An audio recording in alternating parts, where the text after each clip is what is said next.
کلمہ کیا ہے آپ لوگوں کا؟ کلمے میں جو ہے وہ یعنی کہ جو اصل لا الہ الا اللہ محمد رسول اللہ وہ تو ایک ہی ہے، اللہ کی گواہی، اور نہیں تو یعنی کہ جو حدیث ثقلین ہے اس کا معنی یہ کہ فیکم کا معنی یہ کہ وہ ہمارے درمیان جو امام موجود ہے حیات ہے وہ اس کی تعویل تشریح کریں گے۔ آپ لوگ کہتے ہیں السلام علیکم یا علی مدد، ملتے ہوئے بھی بہت سارے لوگ کہتے ہیں یا علی مدد، اس کا کیا مطلب ہوتا ہے آپ لوگ؟ قرآن مجید کے بارے میں کیا عقیدہ ہے؟ اس میں کسی طرح کی کوئی شک و شبہ کی گنجائش نہیں ہے، ایک حرف زبر زیر پیش کی سب میں تو کوئی پاسبل ہی نہیں ہے۔ کتنی نمازیں ہیں دن میں؟ یعنی بتائیں نا 3 مرتبہ۔ اچھا 3 مرتبہ ہر دن فجر میں ہے اور پھر مغرب اور عشاء میں ہے۔ زورین یعنی کہ جو زور اور اثر ہے نا یہ ایکسکلوڈیڈ ہے، یہ نہیں ہے آپ کے، یعنی کہ فجر ہے اور مغرب اور عشاء نا تو یہ 3 اوقات میں ہم پڑھتے ہیں باقاعدہ۔ مغرب عشاء ساتھ پڑھتے ہیں یا الگ الگ؟ ساتھ پڑھتے ہیں۔ بسم اللہ والصلاۃ والسلام علی رسول اللہ وآلہ وعلی۔ السلام علیکم ورحمۃ اللہ وبرکاتہ۔ امید کرتا ہوں کہ آپ لوگ خیریت سے ہوں گے، پروردگار آپ سب کو اپنے حفظ و امان میں رکھے۔ دوستو، جیسا کہ آپ جانتے ہیں کہ میں انٹرفیتھ ہارمنی بین المذاہب ہمانگی پر کام کرتا ہوں، مختلف مسالک اور مذاہب کے لوگوں سے ملنا اور ان پر تعارف کرانا میرا مقصد ہے، اور یہ بھی بتاتا چلوں کہ میرا مقصد قطعاً کبھی یہ نہیں رہا ہے کہ کسی کو صحیح ثابت کرنا یا کسی کو غلط ثابت کرنا، بلکہ مذاہب اور مسالک کا تعارف کرانا، آپ کے سامنے لے کر آنا، اور پھر آپ خود فیصلہ کریں کہ آپ کو کس کی دلیل میں وزن نظر آیا ہے اور کس کی بات کمزور آپ کو لگی ہے۔ یعنی قطعاً یہ مقصد نہیں ہے کہ جس شخص کے ساتھ میں بیٹھ جاؤں یا جس شخص کے ساتھ میری گفتگو ہو تو میں اس کے نظریات افکار کی تائید بھی کر رہا ہوں۔ بہت سارے مذاہب سے میں ملتا ہوں، ان کے اسکالرز حضرات سے، اور واحد مقصد یہی ہے کہ اگر ہم کسی کو غلط بھی سمجھتے ہیں یا صحیح سمجھتے ہیں تو ہمیں اس کی وجہ اور دلیل ہمارے سامنے ہو، کہ میں اس کو حق پہ مانتا ہوں، اس کی دلیل مجھے معلوم ہے، میں اس کو باطل مانتا ہوں، اس کی دلیل مجھے علم ہے۔ بغیر دلیل کے کسی کو حق اور باطل کے سمجھنا، میں یہ سمجھتا ہوں کہ آج کے زمانے میں ہم ایک کمزور جگہ پر پھر اپنے آپ کو محسوس کریں گے۔ تو لہٰذا پروگرام کے آغاز میں ہی میں آپ کے سامنے یہ وضاحت کرنا چاہتا ہوں کہ میرا مقصد صرف اور صرف یہ ہے کہ ہم دوسروں کا تعارف حاصل کریں، اجنبیت کا خاتمہ ہو، اور کسی کے بارے میں اگر ہم نے غلط سن رکھا ہے تو ان غلط فہمیوں کا ازالہ ہو سکے، خواہ وہ کسی بھی مسلک کے بارے میں ہے، سنی، شیعہ اور جتنے بھی مذاہب ہیں یا مسالک ہیں۔ تو یہ فیصلہ نہیں ہونا چاہیے کہ اگر ہم یہ دیکھیں کہ انسان کسی کے ساتھ گفتگو کر رہا ہے تو وہ ہم یہ بھی سمجھ لیں کہ میں دوسرے کی نظریات کو بھی 100% حق پر مانتا ہوں یا اس کو پروموٹ کر رہا ہوں۔ تو یہ میری طرف سے ایک آپ کے سامنے وضاحت ہے۔ دوسری بات یہ ہے کہ اگر ہم مذاہب اور مسالک کا مطالعہ کریں گے تو جہاں ہمارے ذہنوں میں پائی جانے والی وہ کمزوریاں ہیں، جو غلط فہمیاں پائی جاتی ہیں، اس کا خاتمہ ہوگا، اور اس کا نتیجہ ہمارے سامنے یہ آئے گا کہ ہماری سوسائٹی کے اندر ایک پیس ہوگا، امن ہوگا، اور بھائی چارگی کی جانب ہم قدم بڑھائیں گے۔ اسی سلسلے میں آج ہم اپنی اسماعیلی کمیونٹی سے تعلق رکھنے والے جو اسکالرز ہیں، داعی ہیں، ان کے ساتھ گفتگو کریں گے، یا جو بھی ان سے ہم تعارف حاصل کریں گے اور اسماعیلیت کو جاننے کی کوشش کریں گے۔ یہ اسماعیلیت کے حوالے سے میرا تیسرا پوڈ کاسٹ ہے غالباً، جو اس سے پہلے بھی میں کر چکا ہوں مختلف حضرات کے ساتھ، آپ نے ملاحظہ کیا ہوگا، اور اس میں جو آپ کے سوالات آئے ہیں وہ بھی آج ہم ان کے سامنے رکھیں گے، اور ان کے بارے میں ہم جاننے کی کوشش کریں گے کہ یہ اسماعیلیت کو کیسا دیکھتے ہیں، مثلا ان کی نماز کیا ہے، روزہ، زکوٰۃ، عبادات کا تصور، امامت کا تصور وغیرہ وغیرہ۔ تو چلتے ہیں گفتگو کی جانب دوستو، اور آغاز کرتے ہیں۔ بسم اللہ۔ کیا حال ہے صابر بھائی، خیریت سے آپ؟ السلام علیکم ورحمۃ اللہ۔ السلام علیکم ورحمۃ اللہ۔ وعلیکم السلام ورحمۃ اللہ۔ جناب، سب سے پہلے آپ کا یعنی کہ بہت شکر گزاری ہے کہ آپ جو ہیں وہ انٹرفیتھ ہارمنی کے موضوعات سے ریلیٹڈ جو یہ گفتگو کرتے ہیں، یہ بڑا ہی احسن اقدام ہے، اور معاشرے کی یہ ضرورت بھی ہے، بالخصوص جو آج ہمارا معاشرہ ہے جس میں ہر طرح کے تفرقات، ہر طرح کے اختلافات جو ہے وہ موجود ہیں، اور اب یہ جو ہے وہ امت کی بھی یعنی کہ ضرورت ہے کہ ایک دوسرے کے عقائد کو انہی کی زبانی سنا جائے، جو ان کے اپنے عقائد ہیں وہ انہی کی زبانی ہو تو یہ دلچسپ بھی ہے، اور وہ جو جتنے بھی یعنی کہ اختلافات ہیں اس کا ازالہ ہو جاتا ہے خود بخود، چونکہ وہ جو عقائد اگر وہ شخص جو ہے وہ اپنے فرقے سے ریلیٹڈ ہے یا اپنے مکتب سے ریلیٹڈ ہے، مکتب زیادہ بہتر ہے، کنوینئنٹ ہے، تو وہ اس کی ٹھیک ترجمانی کرے گا، صحیح ہے، حتیٰ اگر وہ ریپریزنٹیٹیو نہ بھی ہو، اگر وہ اس نمائندہ نہ ہو اس مکتب کا، پھر بھی چونکہ وہ جو ان اداروں سے یا ان انسٹیٹیوشنز سے مربوط ہے،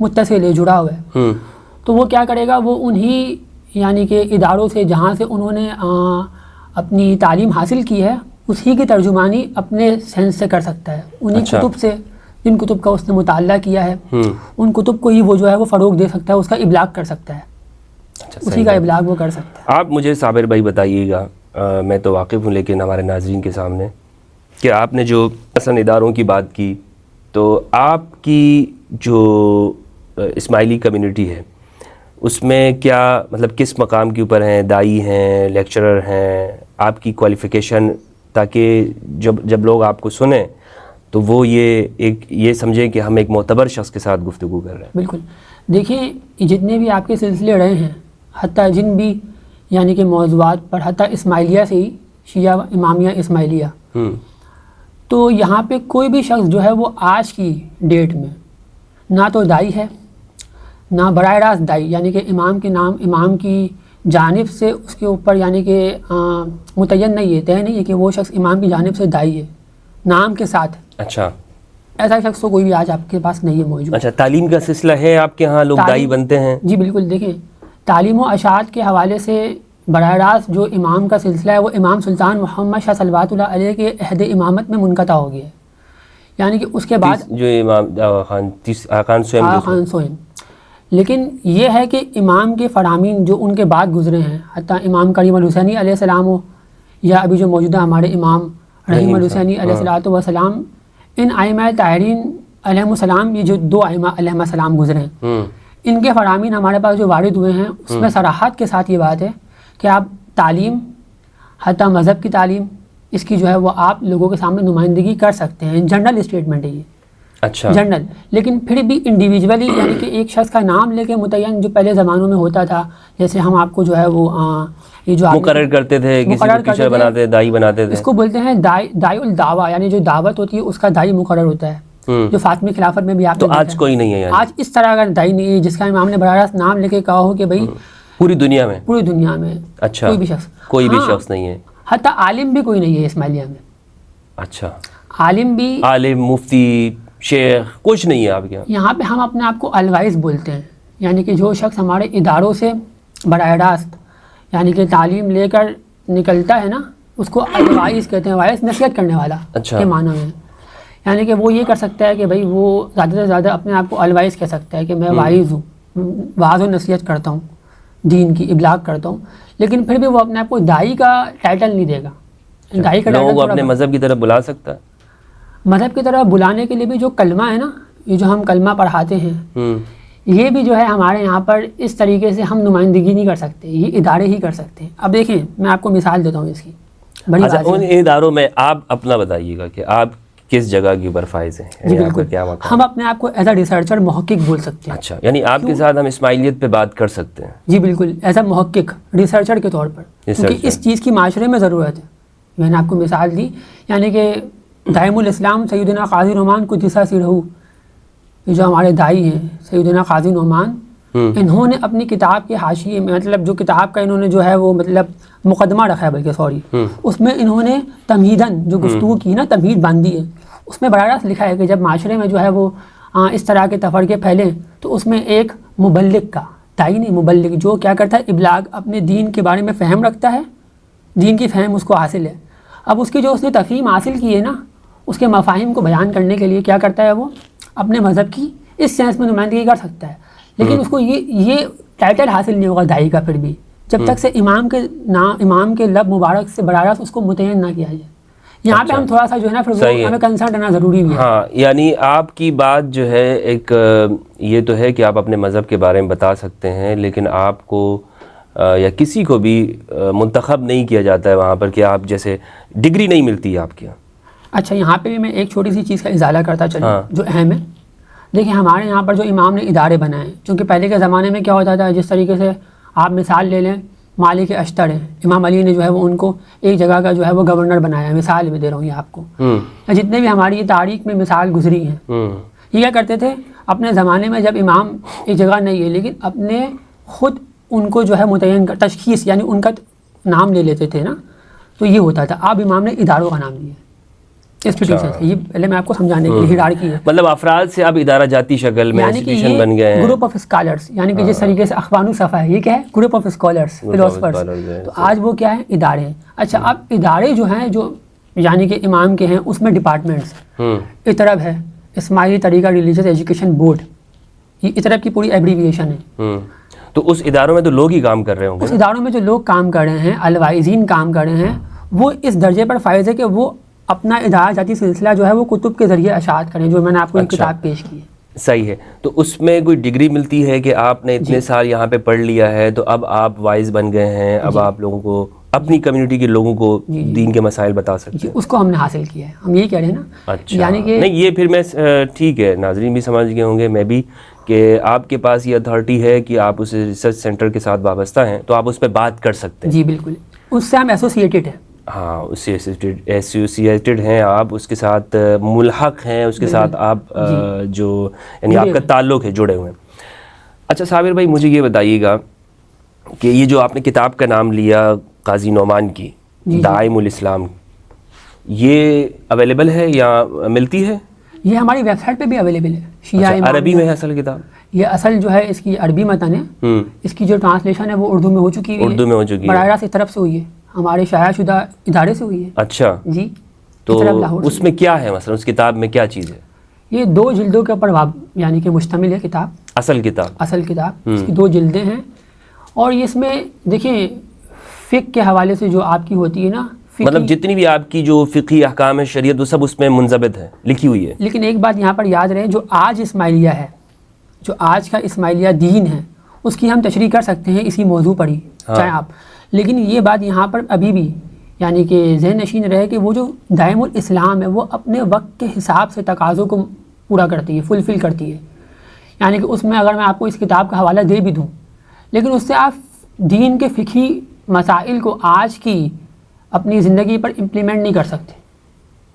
اب یہاں سے میرے ذہن میں ایک اور آپ نے بات کو جو ہے نا وہ کھول دیا اور آپ بہت مطلب وضاحت کے ساتھ کھول کے آپ بات کر رہے ہیں. مجھے ایسا لگ رہا ہے کہ بغیر اس کے کہ کچھ ڈھکے چھپے چیزوں کو آپ اشتباہ رہے جو آپ بہت واضح کر رہے ہیں, اس لیے مجھے سوال کرنے کی مزید ہمت ہو رہی ہے. آپ یہ بتائیے کہ یہ آپ کے ہاں جو جیسے مثال کے طور پر ہم اہل سنت میں کتابیں ہیں ٹھیک ہے, یا جیسے ہم کہتے ہیں مصادر شریعت قرآن مجید ہے اور اس کے بعد حدیث ہے سنت ہے اور پھر سنت کے اندر پھر ہماری جو احادیث پر لکھی ہوئی کتابیں ہیں سیاہ ستہ. اس طرح شیعہ میں ہم جاتے ہیں تو وہاں پر اصول اربعہ کتابیں ہیں.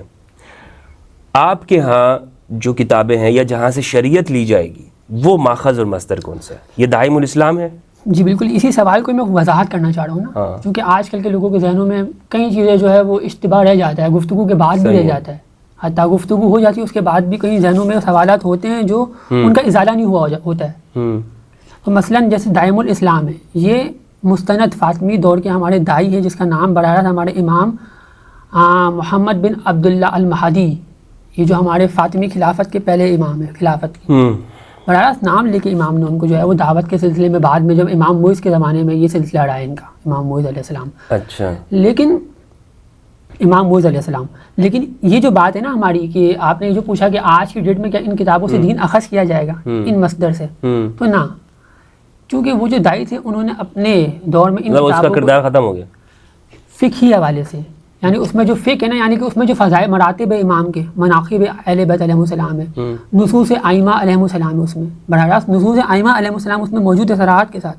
اچھا نصوص ہیں ہمارے پاس ہر ایک امام کی, امام علی تا جو حاضر امام علیہ السلام ہے ان کی ہر ایک کی نصوص موجود ہے ان کتابوں میں وارد ہے. اچھا باقاعدہ. تو آپ یہ نہیں کہہ سکتے کہ ان کتابوں کو جو ہے نا وہ ہم پورا کا پورا جو ہے نا ہم یعنی کہ ختم کر دیں گے. وہ کتابوں کی حیثیت آج بھی حاصل ہے, لیکن اس میں ہے کہ جو فقہی امور ہے نا, میں نے یہ بار بار یہ جملہ کہہ رہا ہوں, یعنی کہ جو ایک ہوتا ہے فقہی امور یعنی کہ جو آج امام ہے وہ کیوں حیات ہے ہمارے درمیان. اچھا حدیث ثقلین اس کا کیا معنی ہے؟ انی تارکن یعنی تارکن یعنی میں نبی فرما رہے ہیں کہ چھوڑے جا رہا ہوں, فیکم تمہارے درمیان, فیکم کا معنی تمہارے درمیان چھوڑ کے جا رہا ہوں نا الثقلین. تو یعنی کہ جو حدیث ثقلین ہے اس کا معنی یہ کہ فیکم کا معنی یہ کہ وہ ہمارے درمیان جو امام موجود ہے حیات ہے وہ اس کی تعویل تشریح کریں گے, وما یعلم تعویلہ الا اللہ والراسخون فی العلم کے تحت، اس تقاضے کے تحت ہی تو وہ امام جو ہے آج جو حیات ہے وہ اس کی تشریح تو دین کی کریں گے. نہیں، یہ تو میرا اگلا سوال ہے، یہ اس جانب ہم آئیں گے صابر بھائی. یہ یہاں پر پہلے آپ یہ مصادر شریعت کا جو ہے آپ وضاحت کریں کہ یہ جو کتاب دائم الاسلام ہے، دائم الاسلام، یہ آپ نے بتایا کہ آج کے دور میں یہ یہاں سے مسائل نہیں لیتے ہیں آپ لوگ، اخذ نہیں کرتے، تو کون سی اور کتابیں ہیں جی بالکل جو جن کو پڑھ کر آپ لوگ وائز بنتے ہیں، جن کو پڑھ کر آپ مسائل بیان کرتے ہیں؟ کوئی اسماعیلی آپ کے پاس آتا ہے وہ کہے گا کہ بھائی نماز کیسے پڑھنی ہے، یا تو یہ ساری چیزیں دیکھیں ہمارے پاس جو ہے نا وہ ایک تو تاریخ ہے مکمل ائمہ کی تاریخ، ان تواریخ میں جو امام نے وقتاً فوقتاً ہمارے جو دائی گزرے ہیں یا پیر گزرے ہیں ان کی تاریخ سے ہمیں بتایا ہے کہ اب آپ کے پاس دین کس شکل میں موجود ہے، اس تاریخ میں ہی موجود ہے.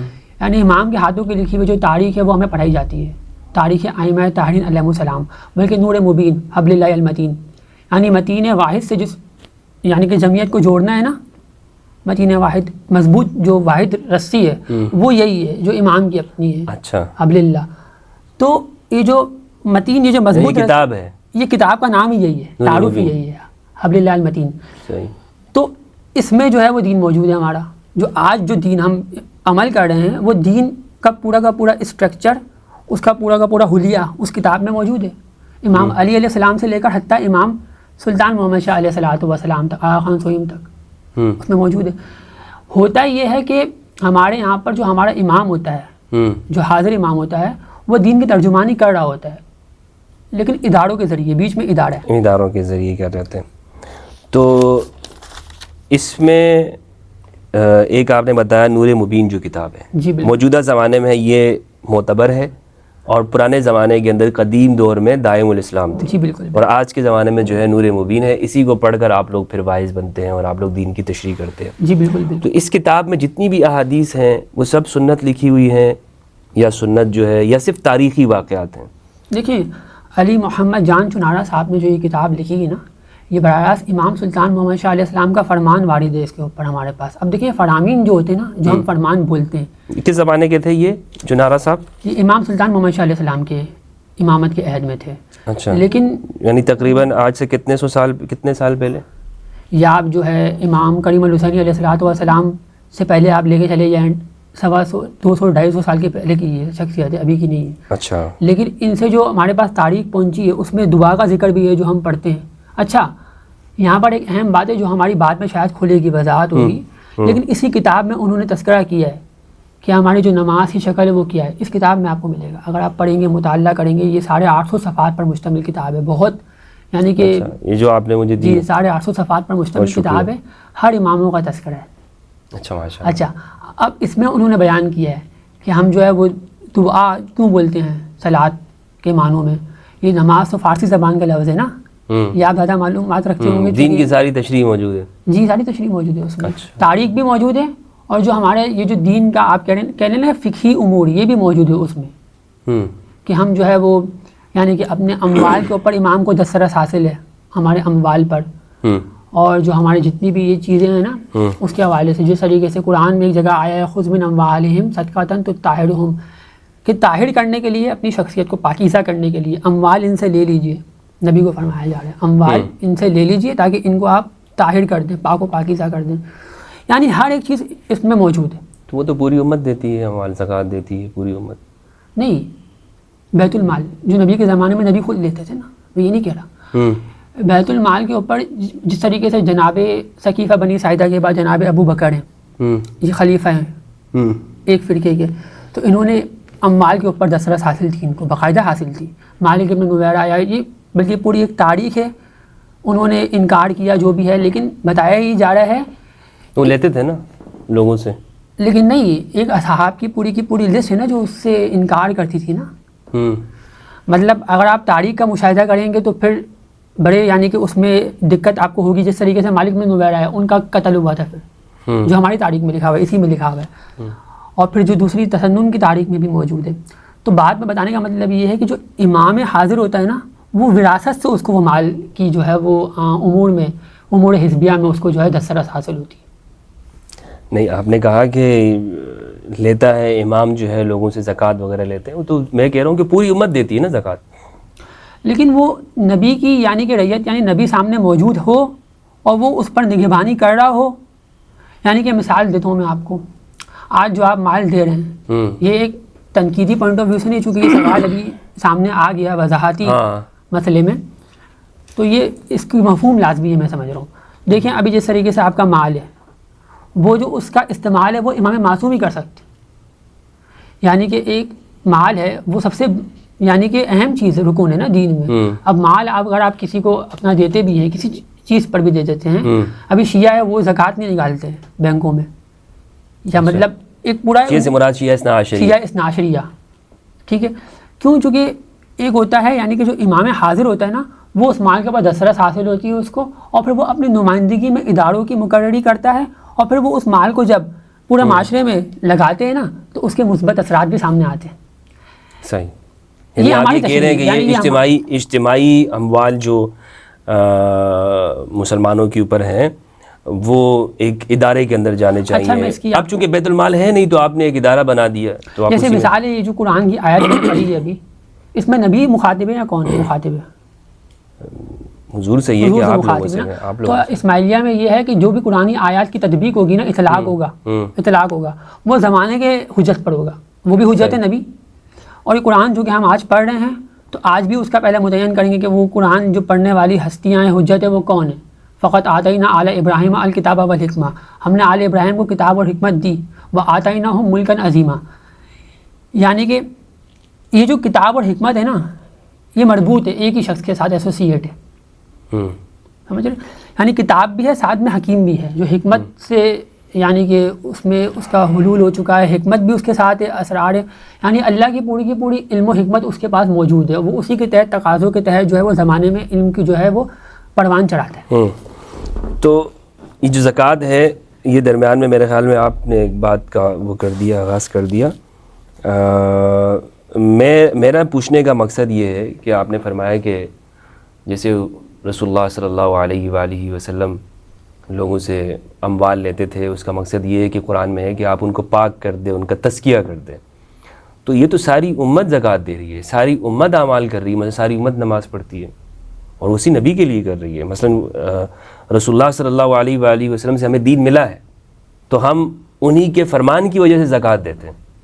ٹھیک ہے, وہ آپ کی تشریح ہے, ٹھیک ہے, اس کو میں ریجیکٹ بھی نہیں کر سکتا, میں اپنی تشریح بیان کر رہا ہوں. یعنی کہ اگر میں یہاں پر یہ روش اختیار کروں نا کہ نہیں یہ چیز یوں ہے, یہ چیز درست نہیں, یہ نادرست ہے, تو پھر جو گفتگو ہے نا وہ مدلل انداز میں نہیں رہے گی بلکہ وہ مناظرانہ روش میں چلے جائے گی. نہیں, آپ اپنا مسلک, اپنا جو موقف ہے مکمل آزادی کے ساتھ اور مکمل وضاحت کے ساتھ بیان کریں. میں صرف سوال کر رہا ہوں. جی بالکل, کیونکہ آپ تو ماشاء اللہ سے سوال بھی بڑے تحمل سے کر رہے ہیں. میں یہاں پہ یہ کلیئر کرنا چاہ رہا ہوں کہ جو پوری امت زکوٰۃ دے رہی ہے وہ ان کے جو مفہوم ہے اس کے تحت درست ہوگی, ٹھیک ہے, لیکن میں کہوں گا جو ہمارا قرآنی عقیدہ جو ہمیں درست معلوم ہوتا ہے, قرآن کی نص جس پہ آ گئی ہے نا, نبی اس میں یعنی نبی اپنے زمانے میں ہے تو وہ پھر تسلسل ہونا چاہیے, اور تسلسل ہونا چاہیے, وہ سلسلہ بلا وقفہ ائمہ علیہم السلام میں ہونا چاہیے, جو اہل بیت وہی لیں گے الثقلین کے مطابق, حدیث الثقلین کے مطابق وہی لیں گے. تو اس کا مطلب یہ ہوا کہ پھر آپ بھی پھر ریاست یا جو اگر تسلیم کرے وہ آپ سے مانگے زکوٰۃ تو آپ نہیں دیتے. آپ نے شیعہ کے بارے میں بات کی, آپ لوگ دیتے ہیں. ہمارے یہاں پہ کیا ہے جو امام یا فرامین ہے کہ جس حکومت کے ساتھ آپ رہتے ہو, جہاں پہ آپ چونکہ یہ ڈیموکریسی ہے, دیکھیں یہ جمہوریت ہے نا, جمہوری جو نظام ہے آج, اس کو آپ جو ہے وہ یعنی کہ قطع نظر کر کے جو ہے نا بالکل یہاں سے گزر نہیں سکتے. یہ بھی ایک تشریح ہے اثنا عشری اصولی فرقے میں. لیکن چونکہ یہاں آپ نے جو یہ شیعہ اثنا عشری کی جو گفتگو کی نا, ہمارے یہاں پر کانسیپٹ یہ ہے کہ جو سیاسی امور ہے اس میں سیاست جو وابستہ ہے وہ اپنی جگہ پر ہے, امامت جو ہے وہ انہوں نے اہل بیت نے انٹرنل سسٹم دیا ہے آپ کو. اچھا, یعنی آپ نے حکومت کو اور دین کو آپ نے الگ کر دیا ہے, یہ آپ سمجھیں. اچھا, یعنی کہ اہل بیت نے جو ہے نا وہ انٹرنل سسٹم آف اہل بیت بولتے ہیں اس کو, یہ آپ کو دیا ہے جس میں مال بھی شامل ہے اور دینی جو وراثت ہے. اب یعنی جو جیسے آپ کے جو امام ہیں جو موجودہ جو ہیں آغا سر رحیم صاحب, وہ صرف اور صرف جو ولایت کی جو ائمہ سے آپ کی چلی آ رہی ہے صرف دینی وارث ہیں, یعنی وہ جس طرح خلافت میں جیسے پہلے جو خلافات ہے امام حسن تھے یا امام حسین تو خلافت ان کو نہیں ملی, یا دیگر جو فاطمیین جو ہیں آپ کے خلفاء بھی تھے اور بیک وقت آپ کے امام بھی تھے دینی, یہ ایسے نہیں ہے.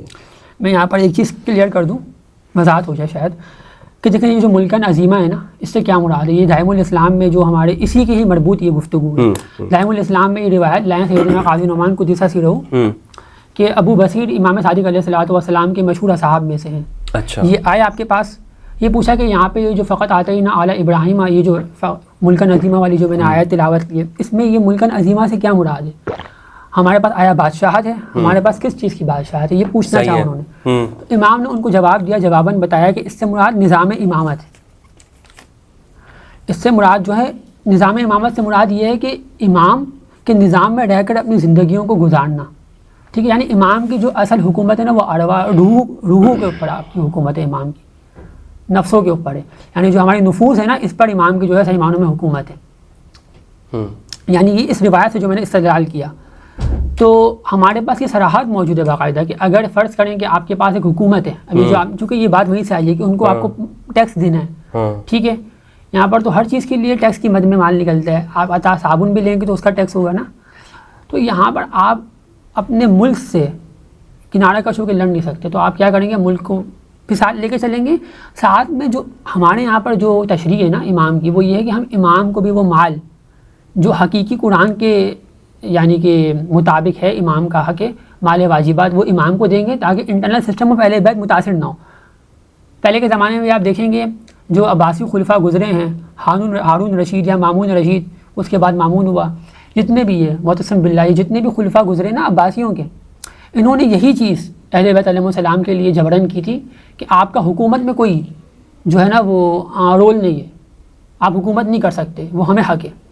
ٹھیک ہے, تو آئمہ علیہ السلام کیا کرتے تھے؟ موسیٰ ابن جعفر یہ اس ناشری سلسلے کے امام ہیں, یہ کیا کرتے تھے؟ انہوں نے جو ہے وہ اپنے یعنی کہ آپ کہہ لیں کہ نائبین بنائے تھے کہ جو باقاعدہ خمس لے کر امام کے نام پر بیت المال اور پورا سسٹم چلاتے تھے باقاعدہ. یہ ایک پوری کی پوری تاریخ موجود ہے الکافی میں, ہمارے فرقے میں نہیں. اچھا. یہ دوسرے فرقوں سے بھی مماثلت رکھتی ہے باقاعدہ. ان کے آئمہ جو ہیں جو ہمارے سلسلے کے نہیں بھی ہیں, انہوں نے بھی یہ سسٹم متعارف کروایا ہے نا آپ کے سامنے. یعنی کہ جب اگر جبرن حکومت آ گئی, اب کیا کرنا ہے؟ تو امام نے بولا کہ بھائی اب اس طریقے سے کرنا ہے. جو مال ہے وہ امام کو جاتا تھا, موسیٰ ابن جعفر کو. یہ آپ الکافی پڑھیں گے, روایت ہیں. یہ فی الحال میں خالی استدلال کر رہا ہوں دوسروں سے مماثلت رکھنے کے لیے کہ یہ چیز وہاں پر بھی موجود ہے اور یہ ہوتا ہے. صحیح. تو یہ ان کتابوں کو آپ لوگ پڑھتے ہیں, مانتے ہیں, جو یہ کافی وغیرہ یا ملا حضر فقیہ, یہ کتب اربعہ دیکھیں جس طریقے سے آپ کے یہاں پر آپ کو زیادہ معلوم ہے سیاہ ستہ ہے, وہاں پہ کتب 4 کتابیں ہیں. الکافی ہے, اور پھر تہذیب الاحکام اس کے حوالے سے, فروعات کے لحاظ سے, باقی بھی ان کی ہے بہت ساری کتابیں, الاستبصار اور باقی کچھ ہے. یہ جتنی بھی ان کی کتابیں ہیں نا کتب اربعہ 4 کتابیں ہیں ٹوٹل, یہ ان کی دین کے حوالے سے. جس طرح میں نے ہمارے فقہی امور کے لیے دائم الاسلام بتائی, ان کے وہاں پر جو ہے تہذیب الاحکام ہوگی جو وہ جہاں سے اخذ کرتے ہوں گے اپنے فقہی امور. ہمارے یہاں پر دوسری کتابیں جو میں نے آپ کو متعارف کروائی ہیں, لیکن یہ میں دلیل کے طور پہ یوں یعنی کہ استنباط کر رہا تھا نا کمپیریٹیولی, کہ جو عقیدہ ہمارا ہے نا وہ دوسروں کا بھی ان معاملات پر ایک روش رہی ہے, اہل بیت نے دی ہے, ہمارے سلسلے کے نہیں, لیکن ایک جگہ پر وہ بھی چیز جو ہے نا براہ راست ملتی ہے, ہمیں دکھتی ہے. کہاں پر آپ لوگ ایک ہیں؟ مشترکات دیکھیں ہمارے جو آپس میں جو اختلاف ہے وہ امام صادق علیہ السلام کی بات ہے نا باقاعدہ. یعنی کہ شیعہ امام صادق کو امام مانتے ہیں آپ لوگ؟ جی, یعنی باقاعدہ شیعہ ایک ہی ہیں. یہ شیعہ ابھی اس وقت 6 امام ہو گئے. یعنی دیکھیں شیعہ جو ہے نا باقاعدہ فکر 6 اماموں تک ایک ہی ہے. تو اس سے کیا چیز ثابت ہوئی کہ شیعہ فکر ابھی ٹوٹی نہیں ہے. یعنی جو امام علی سے شیعت ملی ہے آپ کو, وہ امام صادق تک بھی تو آپ تک جائے گی نا شیعت. تو پھر یہ شیعت ہی ہے. یعنی کہ جو چیز امام علی تک ہے, امام حسن و حسین علیہ السلام تک ہے, امام باقر علیہ السلام, امام جتنے بھی امام زین العابدین, امام باقر, پھر امام صادق, یہ جتنے بھی تشیع یہیں تک ہی ہے نا ابھی تو. یعنی تشیع تو یہی ہے. پھر جو اختلاف ہے نا وہ صادق علیہ السلام کے بعد ہے. یہاں تک تو تشیع کنسنسس ہے نا. تھوڑا سا آپ اس کو ذرا واضح کریں کہ اسماعیلیت کیا ہے, اس کی ہسٹری اور تاریخ کے حوالے سے, کہ کہاں سے آغاز ہو رہی ہے اور کیا اس کے اسباب تھے اور کیا وجوہات تھی کہ اسماعیلیت کا آغاز ہوا ہے. دیکھیں اگر میں اس کو وضاحت پہلے سب سے پہلے ایک لفظ میں کروں تو یہ اسقلین ہے.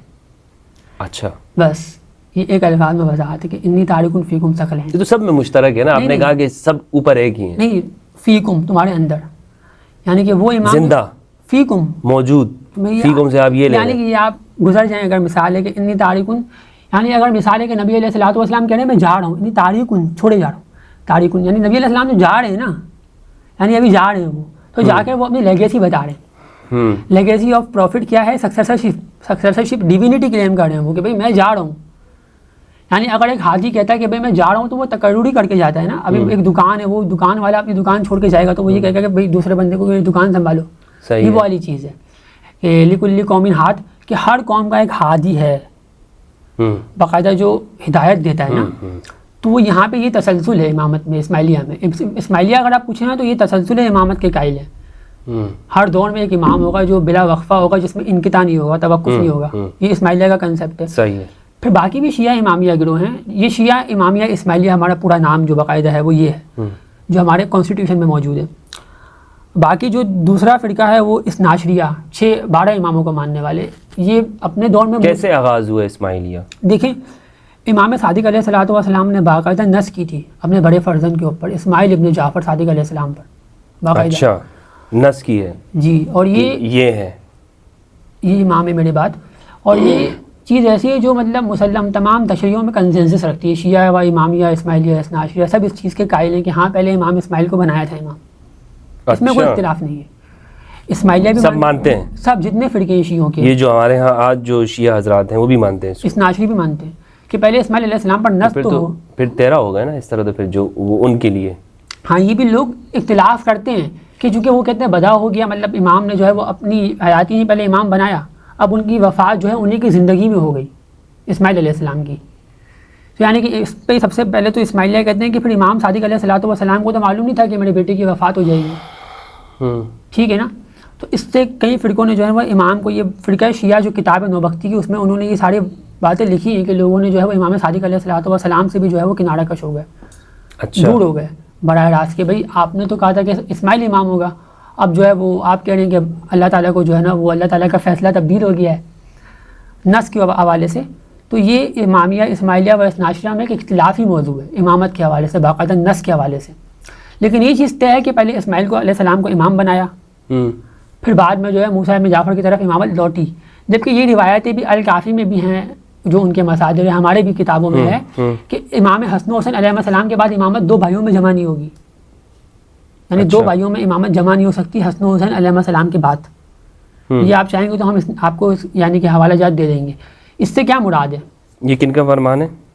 یہ جو ہے وہ امام صادق علیہ الصلوۃ والسلام جو ہے وہ ان سے بھی ہم تک روایتیں پہنچی ہے، اور اس سے پہلے امام علی علیہ السلام سے بھی پہنچی ہے. بلکہ ہمارے جو مصادر ہیں میں آپ کو وہ حوالہ بھی دیتا چلوں. 2 جمع نہیں ہوں گے، مثلا ایک وقت میں زندہ نہیں ہوں گے؟ نہیں، یعنی کہ جیسے فرض کریں کہ امام حسن امام ہے، ٹھیک ہے، ہمارے یہاں پر امام ہے امام حسن علیہ السلام، بعد میں امامت لوٹی امام حسین کی طرف علیہ السلام. ایسا ہی ہوا نا. جبکہ یہ دونوں بھائی ہیں آپس میں، امامت جاری ہے بیٹے سے بیٹے میں. تو ہونا تو یہی چاہیے تھا کہ امام ہونی چاہیے تھی علی کے بعد حسن، حسن کے بعد حسنی اور سادات ہونے چاہیے تھے نا امام. تو جناب قاسم جو کربلا میں شہید ہوئے، جو بھی مطلب فرزندان تھے امام حسن علیہ السلام کے، ان میں امامت جانی چاہیے تھی نا. لوٹی امام حسن کی طرف. ایسا ہی ہے نا. تو وہ یہ کہہ رہے ہیں کہ یہ ایک اصول تو ہو گیا، پرنسپل ہی طے ہو گیا. بعد میں اب 2 بھائی جو ہے نا ان میں سے امامت نہیں پلٹے گی. اچھا، تو وہ تو آیت تطہیر کی وجہ سے اہل سنت کے ہاں بھی ایک ائمہ ہیں جو اصحاب قصہ ہیں، پنجتن پاک ہیں، اور شیعہ کے ہاں بھی روایت موجود ہیں. لیکن بعد کے جو امام ہیں، جو دیگر جو نام ہے، ایک تسلسل ہے، وہ تو ہمیں کسی جگہ پر نظر نہیں آتا کہ ایک تسلسل موجود ہے. یہ کہیں پر ہے، لکھا ہوا ہے؟ دیکھیے میں آپ کو یہاں پر ایک چیز دلچسپ بتاؤں کہ تسنن میں حدیث قصہ جو آپ نے یہ حوالہ دیا نا بالکل ٹھیک دیا. یعنی کہ جو چادر والی روایت ہے حدیث قصہ کہ نبی نے جو یہ 5 لوگوں انما یرید اللہ لیذھب عنکم الرجس اہل البیت ویطہرکم تطہیرا، یہ جو ہے آیت تطہیر، اس کے ضمن جو آپ نے حدیث قصہ پیش کی، ان میں 5 ہی لوگ ہیں. امام علی ہے اور حسن حسین علیہ السلام اور سیدہ فاطمہ زہرا سلام اللہ تعالیٰ علیہ، اور نبی نے ان کو چادر میں لیا ہے. تو اس سے یہ چیز ثابت ہے، زیدیہ نے بھی یہی اپنی کتابوں میں لکھا ہے باقاعدہ کہ بھائی اس زمانے تک جو ہے نا ان 5 لوگوں کو مطلب یہ جو ہستیاں اہل بیت علیہ السلام کی یہی امامت کے منصب پر فائز تھی. یعنی کہ یہ ہوں گے بعد میں امام، لیکن نام ان کا ہی ہمیں ملتا ہے تاریخ میں نا، بلکہ احادیث میں. تو بعد میں جو ہے نا یہی چیز سب سے واضح ہے تسنن میں بھی، یہ جو ہے مطلب امامت یہی تک ہی نص کے ذریعے ہمیں موجود ملتی ہے. پھر بعد میں ہر امام کو اگلے امام کی معرفت ہوئی، الامام یعرف الامام. یہ بھی الکافی میں ایسی روایتیں ہیں جو ہم نے پڑھی ہیں باقاعدہ کہ ایک امام کو اگلے امام کی معرفت ہوتی ہے جب وہ اس کا وصال ہونے لگتا ہے نا، یعنی وہ دنیا چھوڑ کے جا رہے ہیں امام، اب وہ اپنے اگلے امام کی تقرری کرے. اگلے امام کے بارے میں بتائیں گے. اچھا، اس کا کیا معنی ہے کہ باقاعدہ امام کے اوپر نص ہوتی ہے. اگر 12 امامت یعنی آپ کچھ بھی کہہ لیں، اماموں کے نام وغیرہ پہلے سے اگر موجود ہو تو دوسرے امام کو اگلے امام پر نص کرنے کی ضرورت نہیں ہے. پھر نص ایک امام نے کر دی ہے، 12 اماموں کی نص ایک امام نے کر دی یا 24 اماموں کی نص ایک امام نے کر دی ہے، پھر باقی اماموں کو نص کرنے کی ضرورت ہی نہیں ہے. نص تو پہلے سے طے ہے نا. اچھا، پھر باقی امام کو وراثت تقسیم کرنے کی ضرورت نہیں ہے. 12 تک ہے، باقی آگے کی ضرورت نہیں ہے. یہ میں مثال دے رہا ہوں کہ اگر آپ یہ کہیں کہ بھائی نص پہلے سے موجود ہو، اگر سارے ائمہ کی ایک ہی رسول اللہ صلی اللہ علیہ وآلہ وسلم اشرف الانبیاء سے مثال ہے، تو پھر ہر امام کو، سابق امام کو اگلے امام پر نص کرنے کی ضرورت نہیں ہے. پھر نہیں، ضرورت نہیں ہو تو پہلے سے ہی موجود ہے. یعنی جیسے اگر یہ طے ہے کہ نماز پڑھنی ہے، باقی اماموں کو بتانے کی ضرورت نہیں ہے نماز پڑھنی ہے. اس کا حلیہ جیسے میں نے ابھی مثال دی تعویلاً، وہ الگ سی چیز ہے. لیکن ایک چیز انڈرسٹوڈ ہے، اگر یعنی ایک چیز طے ہے، انڈرسٹوڈ ہے کہ یہ ایسا ہے، تو دوسرے امام کو بتانے کی ضرورت نہیں ہے کہ یہ اب ایسا ہے. آپ اس بات کو سمجھ رہے ہیں؟ تو یہ ہماری تعویل ہے بیسیکلی امامت کے حوالے سے. اسماعیلیہ یعنی صرف اگلا امام ہی کہتا ہے کہ یہ میرے بعد یہ ہیں، اور پھر وہی اپنے بعد والے کے بارے میں بتاتے ہیں. بالکل بالکل یہ سلسلہ ہے. لیکن یہاں پر تو ہم دیکھتے ہیں صابر بھائی کہ ایک نسل سے ایک چیز چلی آ رہی ہے. مثلا ایسا نہیں ہے کہ آپ کے جو اسماعیلیہ ہیں وہ اپنی نسل سے باہر کسی اور کے بارے میں بتائیں گے کہ یہ شخص امام ہے، یا بنتا ہے اس طرح، بن سکتا ہے؟ بطن فاطمہ سلام اللہ تعالیٰ علیہ سے صلب حسین، صلب علی علیہ السلام، یعنی کہ یہ ہمارے یہاں پر طے ہے، باقاعدہ امام نے اپنے کانسٹیٹیوشن میں لکھا ہے کہ جو امام ہوگا نا وہ بطن فاطمہ سلام اللہ تعالیٰ علیہ سے، یعنی صلب حسین امام علی علیہ السلام کی اولاد سے ہوگا باقاعدہ، اس سے باہر نہیں ہوگا. یعنی امام نے خود نے بھی یہ کہا ہے کہ بھائی میں جو ہوں وہ بی فاطمہ سلام اللہ تعالیٰ علیہ کے فرزندان سے ہوں. مطلب کوئی بھی اگر حسینی ہو تو وہ بن سکتا ہے امام، لیکن اس کے پر نس ہو. ہاں بن سکتا ہے، نس ہونی چاہیے نا، لیکن باقاعدہ پچھلے امام سے اگلے امام پر. اچھا، وہ نس یعنی کہ ابھی جیسے مثال ہے امام صادق علیہ السلام کے کئی فرزندان تھے نا، عبداللہ ابن جعفر تھے، محمد ابن جعفر تھے، اسماعیل ابن موجودہ جعفر. جو امام ہیں یہ ایسا کر سکتے ہیں کہ کسی حسینی کو کہہ دیں کہ بھائی یہ میرے بعد امام ہے اپنی نسل سے باہر؟ نہیں، اپنی نسل میں، یعنی کہ مثال ہے کہ بھائی جو امام کے فرزندان ہو نا. نہیں، حسینی آپ نے کہا نا، حسینی ہونا ضروری ہے. جی بالکل. تو کوئی بھی حسینی ہو؟ نہیں، امام کے یا تو بیٹا ہو یا تو پوتا ہو، یا تو بیٹا ہونا چاہیے. تو پھر تو وہ ایک ہی نسل کی بات ہو گئی نا، یعنی ایک ہی سلب کی بات ہو گئی. میرا پوچھنے کا مقصد یہ ہے کہ آپ نے نص بتایا کہ وہ حسینی ہونا یعنی سلب فاطمہ سلام اللہ علیہ سے، تو اگر وہ نسب فاطمہ سے ہو تو پھر تو کوئی بھی جو ہے وہ فاطمی وہ بن سکتا ہے امام بن سکتا ہے. لیکن جو ہماری شرائط امامت میں جو چیز طے ہے، جو ہماری شرائط امام ہے، وہ یہ ہے کہ اس میں وراثت میں جو یعنی انبیاء کی بھی بات جو ہے وہ انبیاء کے فرزندان، یعنی کہ بیٹا امام ہوتا ہے، یعنی باپ کے بعد بیٹا. اور یہ بادشاہت نہیں ہے، یہ جو نظام ہے پہلے بھی نبوت کے بعد جو ہے نا وہ اسی طریقے سے، یعنی ہارون علیہ السلام کے بعد ان کے فرزندان، یعنی کہ یہ بیٹوں میں امامت جاتی ہے. ہمارے پاس یہ تسلسل ہے. یعنی تو ابھی دنیا میں بہت سارے حسینی ہیں نا، فاطمی تو بہت سارے لاکھوں ہیں. پہلے تو مطلب یعنی یہ تو کوثر کی فضیلت ہے نا سیدہ کی، کہ ان کو لاکھوں کروڑوں دنیا کے اندر حسینی اور فاطمی ہمیں ملیں گے.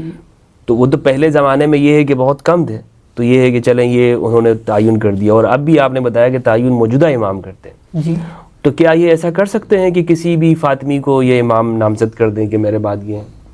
حسینی تو دوسرا بھی شخص ہے، یا نہیں کر سکتے؟ نہیں. اچھا، یہ نہیں کرتے؟ نہیں، یعنی کہ آپ کی بات میں سمجھ گیا، آپ کہہ رہے ہیں کہ وہ کسی بھی نسب سے ہو لیکن ہو حسینی. میں آپ کی بات سمجھ رہا ہوں، رائٹ. کسی بھی نسب سے ہو، نسب اس کا جو بھی ہو، لیکن یہ چیز ہمارے کرائٹیریا میں فال نہیں کر رہی نا. میں ہماری کرائٹیریا کی بات بتا رہا ہوں. کرائٹیریا میں صرف یہی کرتی ہے کہ خاندان، بیسیکلی ہمارا آغا خان خاندان، آپ یوں کہہ لیں. اچھا، ٹھیک ہے، یہ بات آپ کی پہنچ گئی ہے، بالکل میں سمجھ گیا ہوں. ٹھیک ہے. اچھا، تو آپ نے کہا کہ اختلاف جو ہیں وہ حضرت اسماعیل علیہ السلام جو ہے ان کے وصال کے بعد یہ آغاز ہوا، یعنی اسماعیلیہ اور باقاعدہ طور پر جو شیعہ اثنا عشریہ ہیں ان کے درمیان میں جو فرق آتا ہے وہ یہاں سے آتا ہے. آپ کے ہاں جو عقائد ہیں کسی جگہ پر لکھے ہوئے ہیں بنیادی طور پر کہ یہ ہمارے عقیدے ہیں، یہ ہمارے، اس کو جو شخص مانے گا وہ اسماعیلی ہے، یا اس سے جو شخص انکار کرے گا وہ اسماعیلی نہیں ہے؟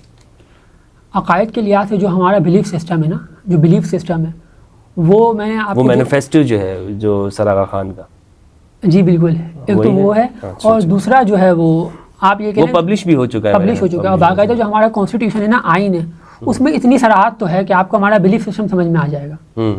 بنیادی طور پر کچھ موٹے موٹے آپ الفاظ میں بتا دیں کہ کیا کیا چیزیں، توحید، رسالت، دیکھیں نا، امامت، معاد ہے، قیامت کے بارے میں، معاد کے بارے میں ہے، توحید و رسالت کے بارے میں ہے، نبوت کے بارے میں ہے، ان ساری رسالت کے بارے میں، رسالت ہوگی تو امامت ہوگی، یعنی یہ تمام چیزیں کہ آپ کہہ لیں کہ جس میں ہر ایک چیز ہے نا، آپ کی توحید سے لے کر معاد تک ہر ایک چیز ہمارے یہاں پر جو ہے نا وہ تصور موجود ہے، تصور موجود بنیادی، وہ لکھا ہوا ہے، یعنی باقاعدہ لکھا ہوا، ڈاکیومنٹڈ ہے، ہر ایک چیز لکھی ہوئی ہے کتابوں میں۔ میں نے جو ہے وہ آپ کو انشاءاللہ وہ آپ پڑھیں گے نا تو مجھے یقین ہے کہ آپ اس کے اوپر ایک پوری تاریخ کی یعنی کہ مستند بات بھی کر سکیں گے، چونکہ وہ بڑی ہی یعنی کہ طولانی کتاب ہے۔ اچھا، کافی کا آپ نے بار بار نام لیا ہے، تو ان کی روایات کو آپ لوگ بطور حجت کے مانتے ہیں؟ یعنی ان میں جو روایات ہیں، حدیث وغیرہ ہیں، ہم اپنے لیے یوں حجت نہیں مانتے، لیکن کمپیریٹیولی جو ہمارے عقائد میں چیز مشترک یعنی جس چیز طے ہے نا ہماری کتاب میں، یعنی مثلاً جیسے ہماری کتاب میں ایک چیز لکھی ہوئی ہے ایسا ہے، اب وہ دوسروں کے عقائد میں مماثلت رکھتی ہے تو پھر وہ ہم ایک دلیل کے طور پر پیش کر سکتے ہیں استدلال کرنے کے لیے۔ صحیح ہے۔ کلمہ کیا ہے آپ لوگوں کا؟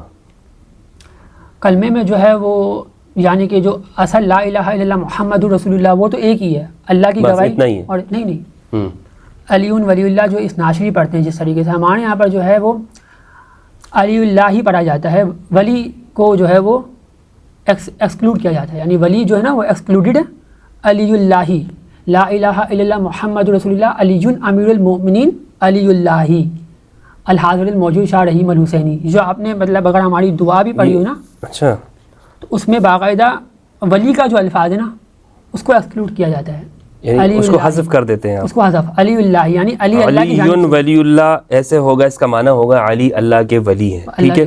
اور اگر میں یہ کہتا ہوں علی اللہ تو یہ تو یعنی اللہ کے علی، یا علی اللہ، نہیں، ہاں، کیا معنی یہ بنے گا اللہ کے علی، ٹھیک ہے؟ یعنی علی جو ہے علی اللہ کے مضاف الیہ بنے گا، یعنی علی اللہ کے ہیں، یعنی علی اللہ من جانب اللہ ہے۔ اس کی جو تفسیر ہمارے امام نے کی ہے نا فرامین میں، وہ یوں کی ہے، بات ایک ہی ہو گئی، بات ایک ہی، علی اللہ کے ہیں یعنی من جانب اللہ ہے، اس کا مطلب یوں بنے، نہیں، بات ایک ہی ہو گئی۔ جیسے ہم کہتے ہیں عبداللہ، اللہ کا بندہ، اللہ کا بندہ، آپ کہتے ہیں فضل اللہ، جیسے فضل الرحمن، رحمان کا فضل، یعنی مضاف الیہ ہو گیا۔ بالکل، یہ کوئی اس طرح کوئی ایسی اعتراض والی بات نہیں ہے، میں صرف سمجھنا چاہ رہا تھا۔ تو اچھا، کیا ہے مکمل، آپ بتائیے۔ تو میں یہ بتا رہا تھا کہ جو ہمارا کلمہ ہے نا اس میں حاضر امام کا بھی جو ہے نا اس پہ ہم درود بھیجتے ہیں، اچھا، امام حاضر پر، صحیح ہے۔ یعنی کلمہ آپ نے پڑھا لا الہ الا اللہ محمد رسول اللہ صلی اللہ علیہ وآلہ وسلم، آگے علی امیر المؤمنین علی اللہ مولانا شاہ رحیم الحسینی حاضر الموجود۔ اچھا، یعنی یہ جو امام ہے نا، اس سے شخص جو ہے وہ یعنی یہ ہر یعنی ہم اپنے موجودہ امام سے جو ہے نا وہ اقرار وفا کرتے ہیں کہ بھئی یہ ہمارے امام ہیں حاضر۔ اسی طریقے سے پہلے کے زمانے میں شیعہ امام علی سے کرتے تھے اقرار الوفا کہ بھئی یہ ہمارے امام ہیں، پھر امام حسین سے بھی کیا ہوگا جس زمانے میں آپ نے جس امام کی زندگی پائی ہے۔ تو اس طریقے سے ہم آج کے امام کو وہ تصور کر کے ان سے آج کے جو امام ہیں ان کو، اور آپ جو اوپر جو ائمہ جا رہے ہیں امام علی علیہ السلام تک، امام علی علیہ السلام تک، وہاں تک آپ پورا ایک تسلسل ایک ہی مرتبے میں مانتے ہیں؟ بالکل، کوئی اس میں فرق نہیں ہے، جس طرح امام حسین ہے اس طرح آج کے امام ہیں علیہ السلام، کوئی فرق نہیں ہے، مطلب درجات میں وہی منزلت ہے، وہی منزلت ہے، جس طرح امام حسین تب جا کے تو وہ دین کی تشریح کر سکتے ہیں نا۔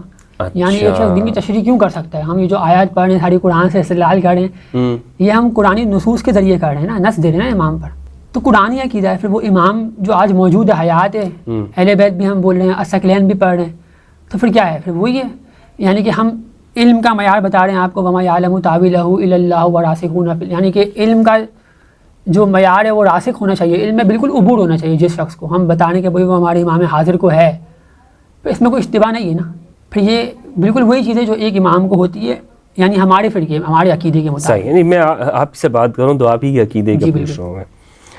اچھا، تو جیسے آپ نے میسیج وغیرہ میں آپ لوگ کہتے ہیں السلام علیکم یا علی مدد، ملتے ہوئے بھی بہت سارے لوگ کہتے ہیں یا علی مدد، اس کا کیا مطلب ہوتا ہے؟ آپ لوگ جب سلام کرتے ہیں آپ یا علی مدد کہتے ہیں؟ دیکھیں، یا علی مدد یہ جو ہے وہ جس طرح قرآن میں بھی، جیسے قرآن کریم میں بھی ہے وَلِلَّهِ الْأَسْمَاءُ الْحُسْنَىٰ فَادْعُوهُ بِهَا، اللہ کو اس کے نام سے پکارا جائے گا نا، اسماء الحسنہ جو ہے، اور یہ آپ کے مصادر میں بھی حدیث ہے، انا نحن اسم اللہ، یعنی نحن اسم اللہ، ہم جو ہے وہ یقیناً اللہ کے نام ہے برگزیدہ، جو ہمارے چنے ہوئے نام ہم اللہ کے ہیں، اہل بیت فرماتے ہیں، یہ امام صادق علیہ السلام کا فرمان ہے، دائم الاسلام سنی کتابوں میں بھی ہے، نہیں دائم الاسلام میں بھی ہے، جو قاضی نعمان لے کر ہے ہماری کتاب میں قدس سرہ، اور یہ الکافی میں بھی روایات ہے شیعہ مصادر میں، اچھا ہے باقاعدہ۔ تو ہمارا یہ عقیدہ ہے یا علی مدد کے حوالے سے، چونکہ یا علی مدد شیعہ تشیع میں کنسنسس ہے یا علی مدد کے اوپر کہ امام علی سے مدد مانگی جا سکتی ہے۔ نہیں وہ تو ویسے سلام کرتے وقت میں جو آپ لوگ کہتے ہیں یا علی مدد، ہاں سلام کرتے ہوئے یہ ایک دوسرے سے ملتے ہوئے یہ دعائیہ کلمات ہیں نا، آپ دیکھیں جب آپ سلام کا مطلب کہ تم پر سلامتی ہو، یہی مطلب ہے کیا ہے، سلامتی ہو، تو یہ دعا ہے نا، آپ پر سلام، تو ہم السلام علیکم بھی بول دیتے ہیں اور ساتھ میں یا علی مدد کا اضافہ بھی کر دیتے ہیں، تو یا علی مدد بھی ایک طریقے سے سلامتی بھیج رہا ہے نا کہ علی سے آپ کی مدد ہو، اے علی مدد کیجیے۔ تو یہ ہمارے یہاں پر آئمہ سے ملا، ناد علی کے ذریعے ہمارے یہاں پر جو ریلیجیس ایجوکیشن سینٹرز ہیں نا اس میں ناد علی پڑھائی جاتی ہے، امام کے سند کے ساتھ موجود ہے ناد علی، کہ علی کا ذکر ہے، تو اس میں یہ بھی ہے کہ آپ سلام کے وقت میں یا علی مدد کریں، یہ لازمی ہے، یہ ہر اسماعیلی دوسرے اسماعیلی سے ملتے ہوئے یہ سلام کے بعد یا علی مدد بولے گا، پھر وہ جواباً بولے گا مولا علی مدد۔ اچھا، اس سے پتہ چلتا ہے کہ یہ اسماعیلی ہے، یہ یہاں پر ہمارا رواج ہے، جب سے ہم نے یعنی کہ پرورش پائی ہم نے تو یہ دیکھا ہے، اور ہمارے اداروں میں بھی جو ہے نا یہ اس کی ایک مطلب بالکل تعلیم دی جاتی ہے باقاعدہ، مطلب جو بچے بیٹھے ہوئے ہوتے ہیں وہ ہر کلاس کے بعد آخر میں جو ہے ناد علی پڑھ کے کلاس ختم کرتے ہیں۔ اچھا،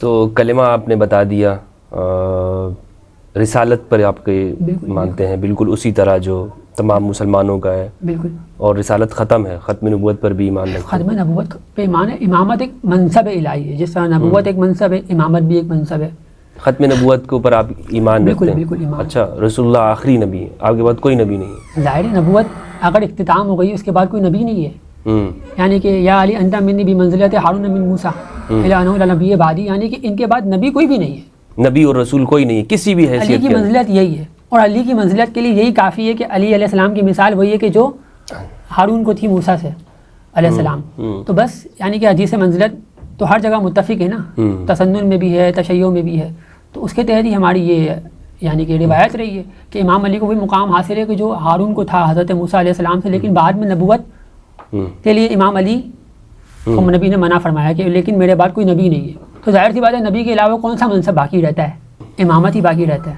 صحیح ہے، یعنی امامت مانتے ہیں، نبوت وغیرہ نبوت کا اجرا نہیں ہے، تعبیر یہ کریں گے یعنی جتنی بھی قرآن کی تنزیل ہو چکی ہے نا وہ ختم، اب ان آیات کی تعویل کوئی وحی نہیں آنی ہے، اب وہی نہیں آنی، انہی آیات کی تعویل امام کریں گے، صحیح تعویل، اس کی تشریح وغیرہ وضاحت وغیرہ امام کریں گے۔ قرآن مجید کے بارے میں کیا عقیدہ ہے؟ دیکھیں قرآن کریم جو ہے وہ یعنی یہ موضوع وضاحت کے ساتھ بیان ہو سکتا ہے، لیکن فی الحال جو ہے میں وہ یعنی کہ بیان کرتے ہوئے گزر سکتا ہوں یہاں سے کہ قرآن جو ہے اس کی جتنی بھی آیات ہیں وہ بالکل براہ راست، اس پہ کوئی اختلاف نہیں ہے کہ جو ابھی ہمارے پاس قرآن موجود ہے باقاعدہ اسی کو قرآن تسلیم کیا جاتا ہے اسماعیلیہ میں بھی، لیکن اس کو پڑھنا عبادت سمجھتے ہیں، بالکل، لیکن ایک کانٹیکسٹ وقت، اس طرح قرآن میں سورہ یوسف میں ہے غالباً انا انزلناہ قرآنا عربیا لعلکم تعقلون، یعنی قرآن جو ہے نا وہ تمہارے پاس عربی میں نازل کیا گیا تاکہ تم تعقلون اس کے اوپر تدبر کر سکو، غور و فکر کر سکو، ٹھیک ہے۔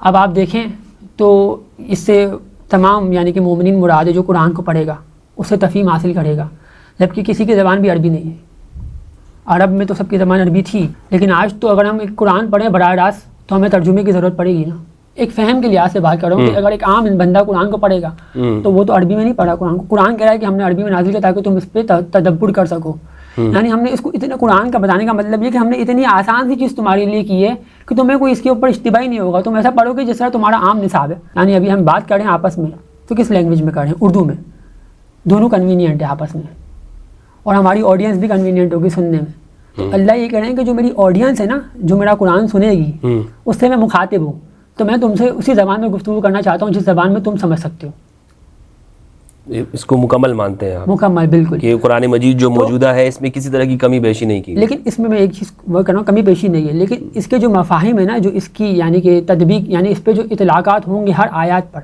اس کے ساتھ امام اگر ہوگا تو پھر قرآن جو ہے نا وہ یعنی کہ ہم اس کو ایک طریقے سے یوں بولتے ہیں کہ علی علیہ السلام، وہ تو آپ نے بتا دیا نا کہ اس کی تشریح امام کریں، امام کریں، تعبیل جو ہے امام کریں گے، انما انت منذر ولکل قوم ہاد، جی بالکل، قرآن مجید میں بھی ہے۔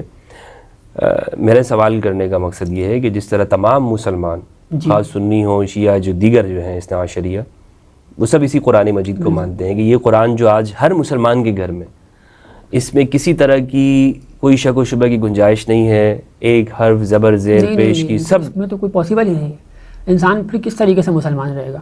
اچھا، قرآن تو ہماری الہامی یعنی اللہ کی طرف سے کتاب بھیجی گئی نا، ہم یہ تو کہہ رہے ہیں قرآن سے فقط آتے ہیں نا اعلیٰ ابراہیم الکتاب والحکمہ، ہم کتاب بول رہے ہیں اور حکمہ بول رہے ہیں، پھر ہم بولیں گے کتاب کو ہم نہیں مانتے۔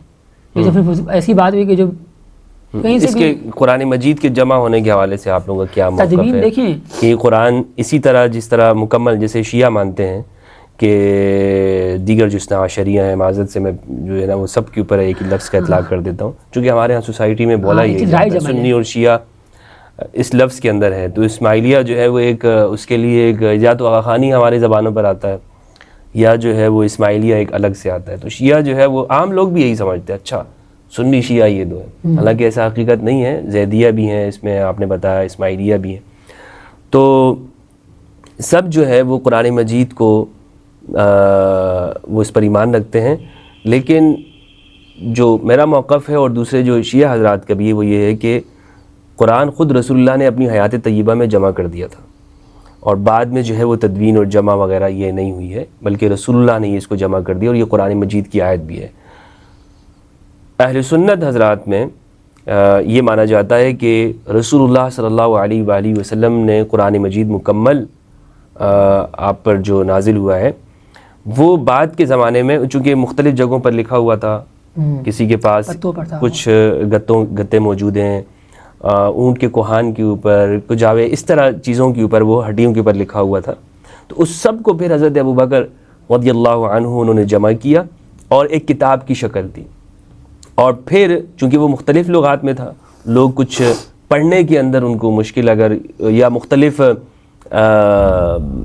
اس میں لہجوں کے اندر پڑھتے تھے، تو حضرت عثمان رضی اللہ عنہ نے اسے پھر لغت قریش کے اوپر جمع کر دیا، تو حضرت ابوبکر جامع القرآن ہیں اور حضرت عثمان جو ہیں وہ جامع لغت یعنی قرآن ہیں، لیکن وہ لغت قریش پہ جمع کرنے والے، اس پر زبر زیر پیش ابھی نہیں لگے ہوئے، وہ پھر ایک الگ اختلاف ہے تاریخ کے اندر کہ ابو الاسود دؤلی نے کیا ہے امام علی کے کہنے کے اوپر، حکم کے اوپر، یا پھر وہ حجاج بن یوسف نے کیا ہے، بعض حضرات کہتے ہیں کہ وہ حجاج بن یوسف نے جو ہے قرآن مجید کے اوپر زبر زیر لگا، وہ بڑا قاری تھا، بڑا حافظ تھا وغیرہ۔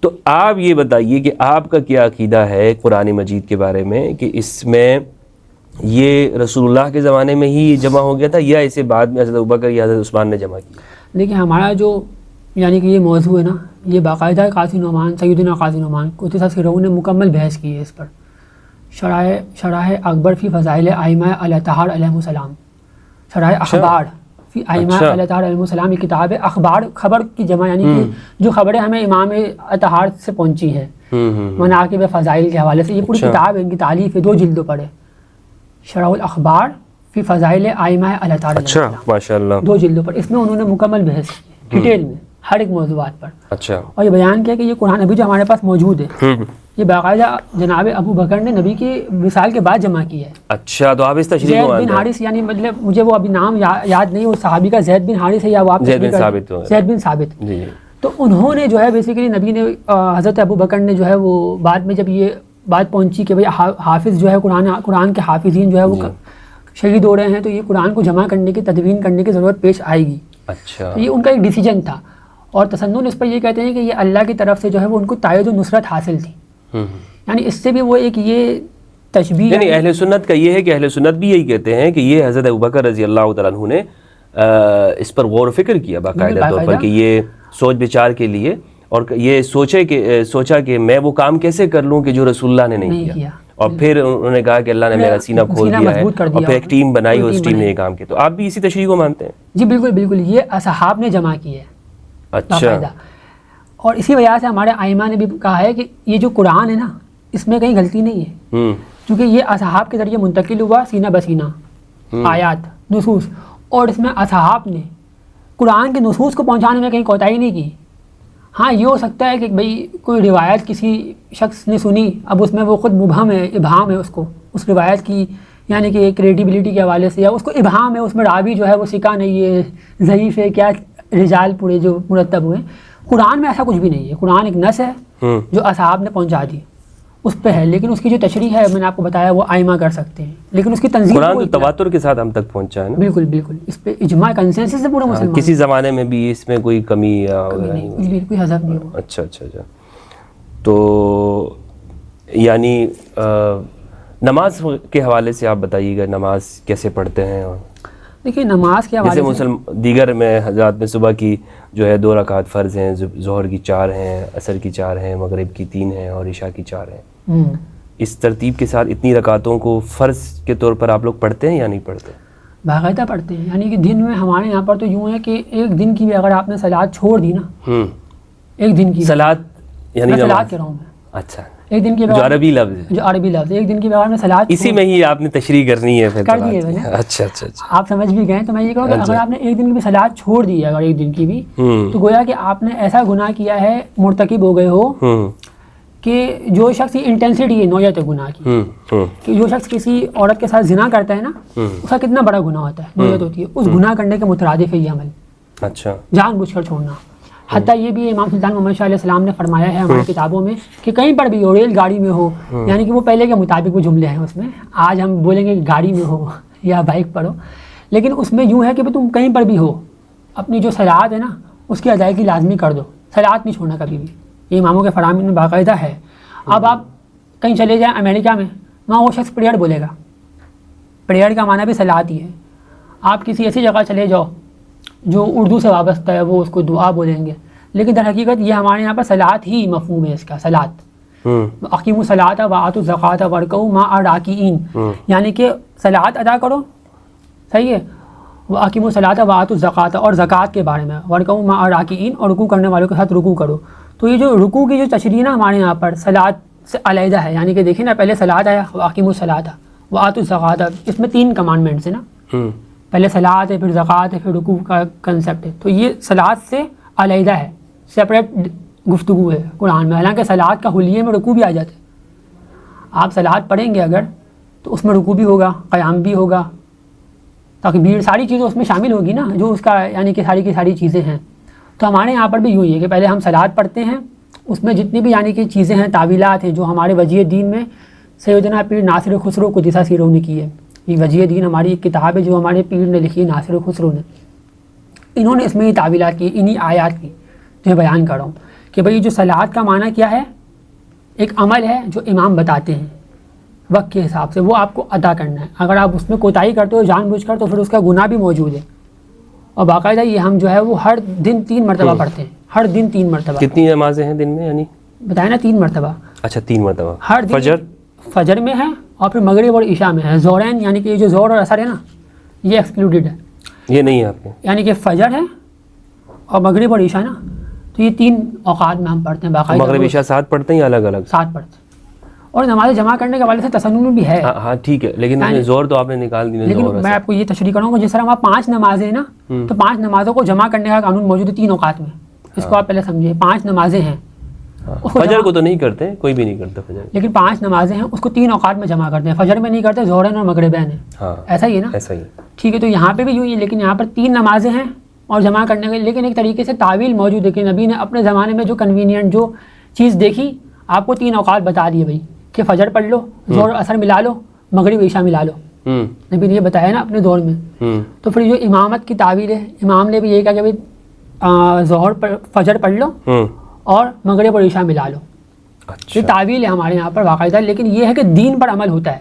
ایسا نہیں ہے کہ یہاں پہ کوئی دیندار طبقہ نہیں ہے، دین پر باقاعدہ عمل ہوتا ہے. روز جماعت خانوں میں اس کی باقاعدہ پریکٹس ہوتی ہے، ان اعمال کی، دینی امور کی جو امام نے بتایا ہیں. تو یہ ہمارے یہاں پر یعنی جماعت خانے میں جو ہے وہ نمازیں ادا کی جاتی ہیں، اور جس طرح یہ 3 وقت کی آپ نے بتایا، اسے باقاعدہ صلاۃ پڑھی. قرآن میں بھی اقیم الصلاۃ طرفا النہار وزلفا من اللیل، یعنی قرآن میں 3 ہی اوقات ہیں ویسے تو.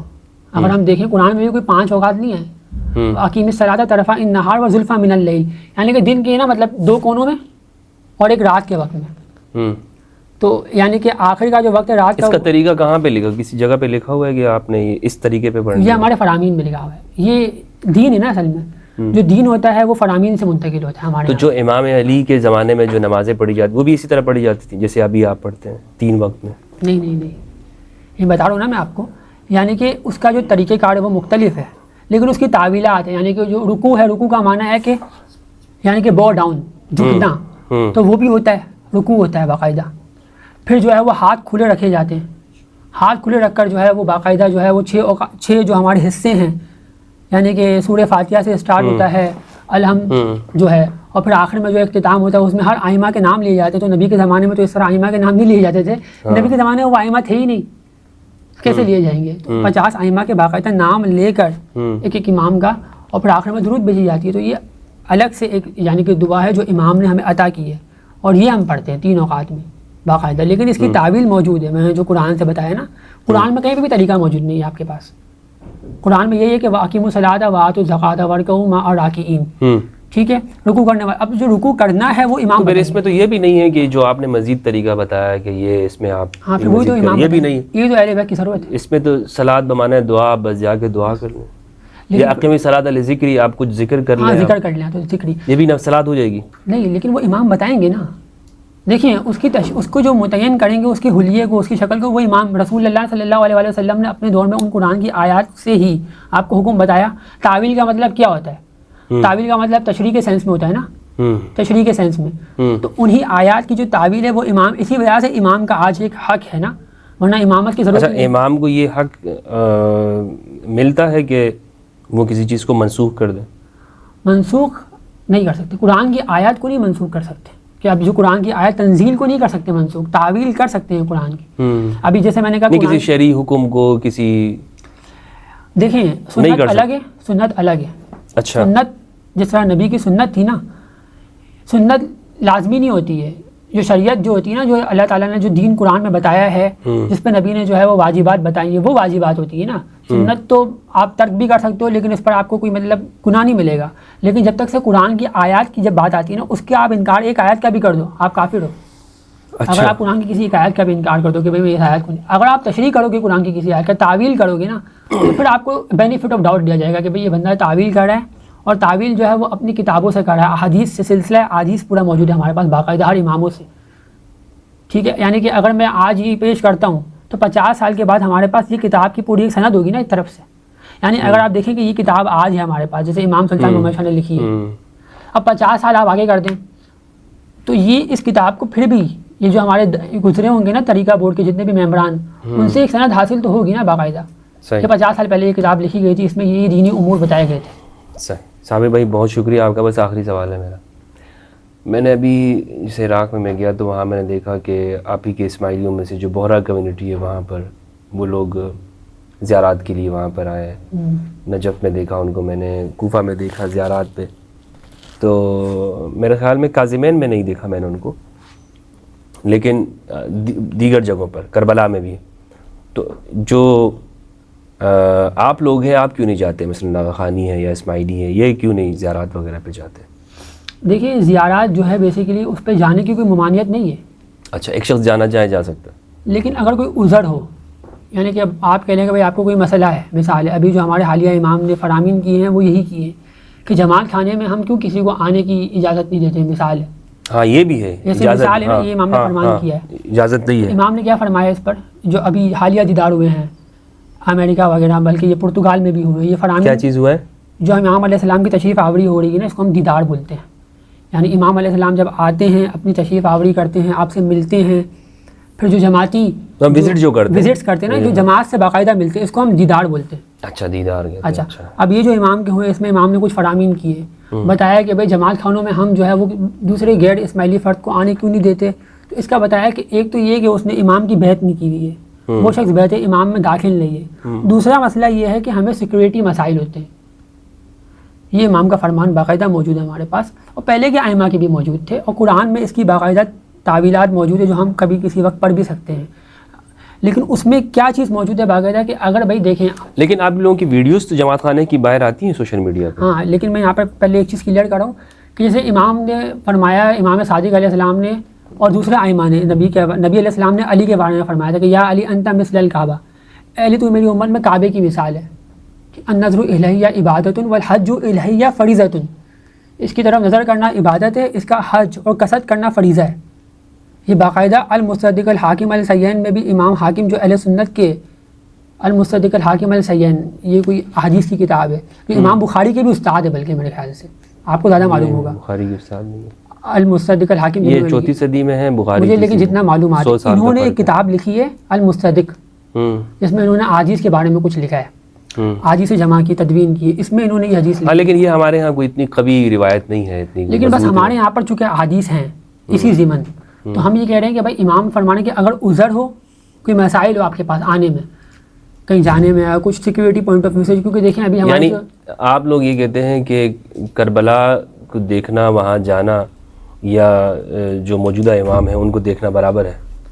پہلے میں ایک چیز کلیئر کر دوں تاکہ وہ جو ابہام ہے وہ اس کا ازالہ ہو سکے، یعنی کہ ثواب اپنی جگہ پر موجود ہے، کربلا میں زیارت میں جانے میں ثواب ہے اپنی جگہ، لیکن مثال میں آپ کو دے رہا ہوں کہ جیسے ابھی کچھ ہوا بورڈو کے جو ابھی سیدنا مفتی الدین سیف الدین جو یہ لوگ جاتے ہیں، ابھی ان کے ساتھ مسئلہ بھی ہے، جس طرح ان کو جو ہے وہ کربلا میں انہوں نے جو زیارت کی پوری، ان کو جو ہے پروٹوکول مخصوص دیا گیا، تو کئی اس ناشریہ جو یعنی کہ عالم دین انہوں نے اختلاف بھی کیا ہے، ویڈیوز موجود ہے باقاعدہ نیٹ پر۔ اچھا، ہاں، تو انہوں نے کہا کہ مجھے معلومات نہیں ہے، لیکن ویڈیوز جو ہم تک پہنچی، تو یہ میں مثال دے رہا ہوں، امام نے کہا ہے کہ پھر کیا ہوتا ہے، امام اہل بیت کیا کہتے ہیں، وہ کہتے ہیں جہاں مشکل محسوس ہونا وہاں اجتناب کرو۔ یہ ایک اچھی سوچ ہے، یعنی کہ جیسے دیکھو ابھی آپ کو پتہ ہے کہ بھائی ہارمنی کے لیے ہر بندہ آگے نہیں ہے، ابھی ہارمنی کے لیے مسائل ہے بہت۔ نہیں، ابھی یہ مجھے بہت اچھا لگا کہ جو سر آغا رحیم صاحب ہیں یہ جامعۃ الازہر بھی گئے، بالکل وہاں بھی ملاقات ہوئی، اور شیخ احمد طیب حفظہ اللہ ان کے ساتھ، جو مفتی اعظم مصر ہیں امام طیب، ان کے ساتھ ملاقات ہوئی، اور یہ ایک اچھا ایک مطلب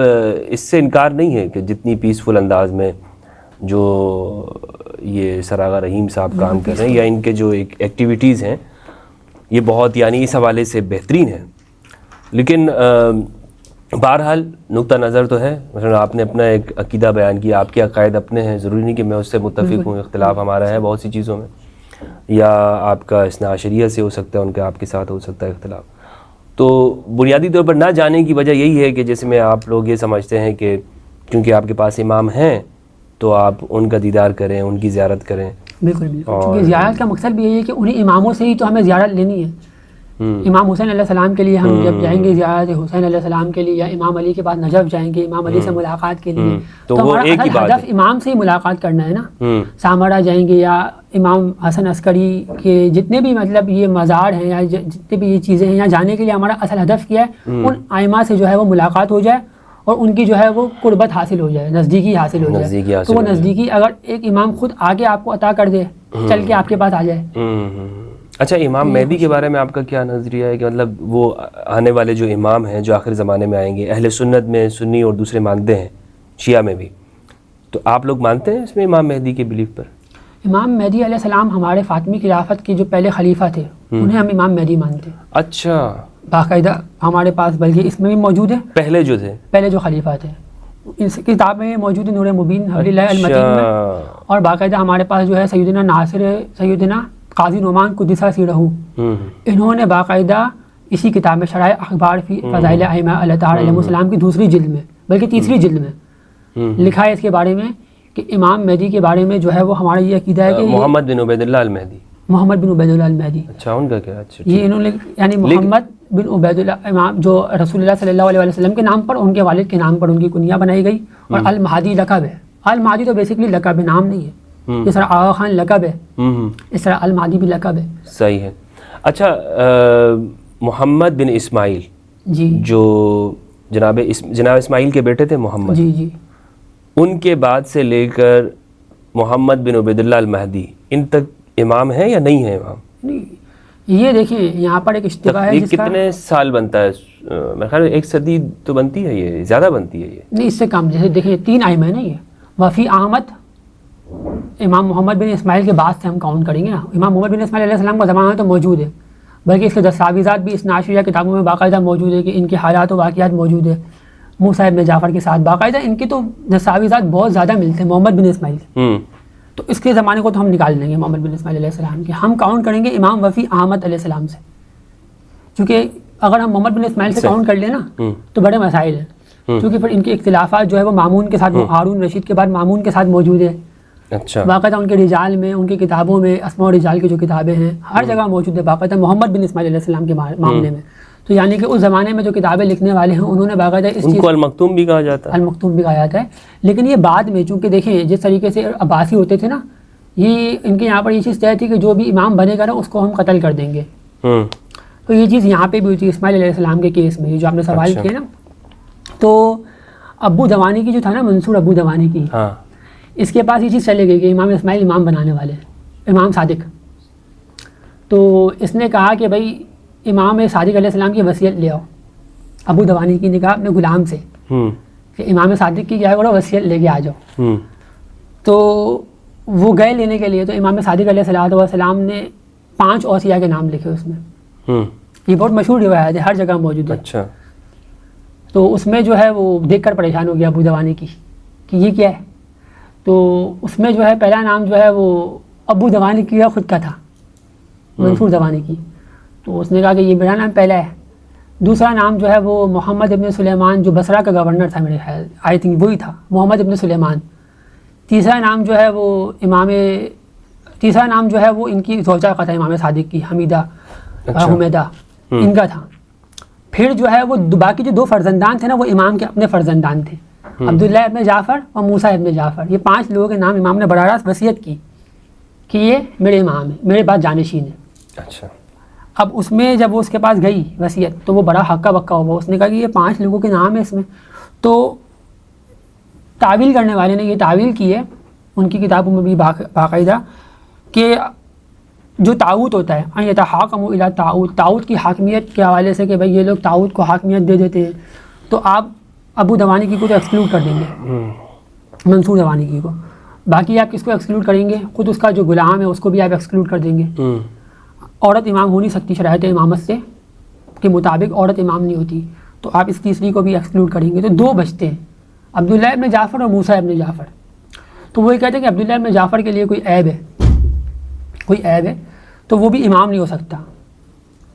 باقی بچتے ہیں موسیٰ ابن جعفر، تو یہ امام ہے. یہ کون کہتے ہیں؟ یہ اثنا عشریہ. اچھا. یہ کہتے ہیں کہ بھائی دیکھیں یہ 4 امام تو آٹومیٹکلی نہیں، میرا سوال یہ تھا کہ یہ محمد ابن اسماعیل کے بعد سے لے کر جو فاطمی جو خلیفہ ہیں پہلے، میں وہیں تک آ رہا ہوں. بس ان کے درمیان میں امام کون ہے؟ بس تھوڑا سا میں نے استنباط کر لوں، پھر میں یہیں پر مربوط ہو جائے گی نا گفتگو. تو میں یہ کہہ رہا ہوں کہ بس یہ 2 امام جو ہے نا وہ بچتے. اچھا. تو یہ امام ہوئے موسیٰ ابن جعفر. تو ہم یہاں پر ایک تشریح تو یوں کرتے ہیں، پہلے میں یہ 3 اماموں کا پہلے بتا دوں کہ ہم یوں تشریح کرتے ہیں کہ بھائی اسماعیل ابن جعفر اس میں نہیں ہے. حالانکہ امامت کا جو اصل مقصد تھا وہ یہ تھا کہ تقیہ کرنا کہ 5 لوگوں کو ایسے نام بتائے جائیں کہ جو قتل نہ کیے جائیں. تو اگر 2 لوگوں کا نام بھی بیچ میں اگر ہے مثال ہے تو دونوں کو قتل کرنے میں آپ اپنا بتائیں نا. صحیح ہے. اگر ہم آگے چلیں 3 امام جو بچتے ہیں، محمد بن اسماعیل، ان کی ہسٹری پوری موجود ہے باقاعدہ ہمارے پاس، ہماری کتابوں میں. ٹھیک ہے. وفی آمد سے مسائل ہے کہ یہ کہتے ہیں کہ وفی آمد امام رضی الدین عبداللہ، ٹھیک ہے، امام وفی احمد، امام رضی الدین عبداللہ، یہ جو امام ہے نا آگے کے 3 جو ہمارے بنتے ہیں، ان سے یہ کہتے ہیں کہ دور 70 شروع ہو جاتا ہے. یعنی ائمہ مستورین کا جو سلسلہ ہے جو 70 میں، یعنی یہ ہے کہ امام سامنے نظر نہیں آئے گا. نہیں، ایسا نہیں ہے. اس کا مسئلہ یہ ہے کہ امام باقاعدہ اپنی تقرری کرے گا اپنے نائبین کے لیے، کہ باقاعدہ ہمارے پاس ہر ایک امام کے دور کے نائبین موجود ہیں باقاعدہ. جیسے مثال ہے کہ یہ آپ کا عقیدہ صحیح کرنے کے لیے کہ جیسے مماثلت رکھتے ہیں ہم شیعہ اثنا عشریہ میں نواب اربع 4 نائب ہیں غیبت صغریٰ میں.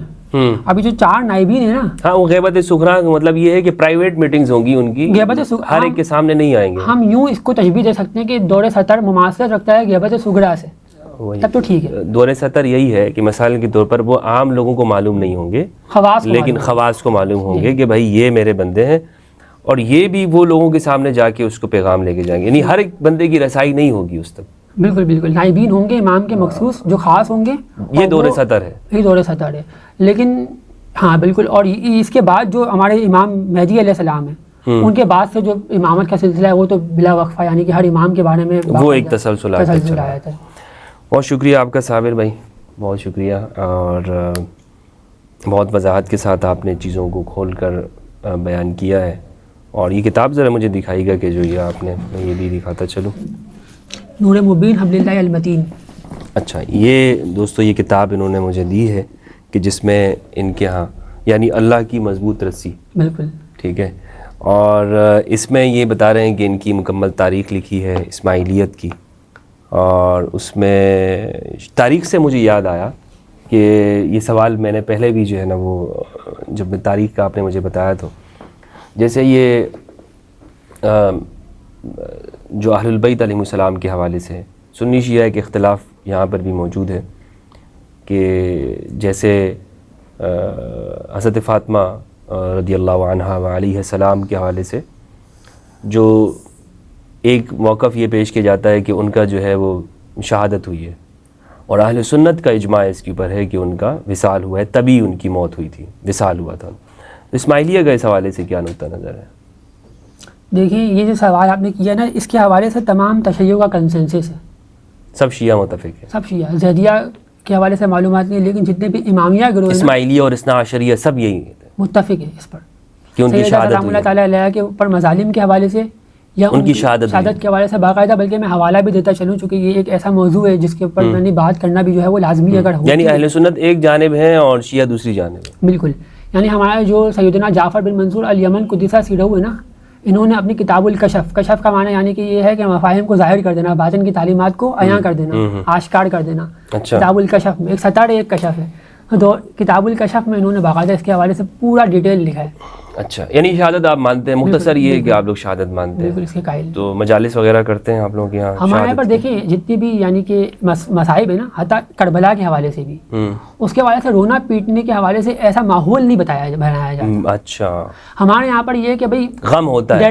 ڈیٹرنس عام جملہ، یعنی کہ آپ ماضی سے ڈیٹرنس حاصل کر کے اپنا حال اور مستقبل بہتر کریں گے۔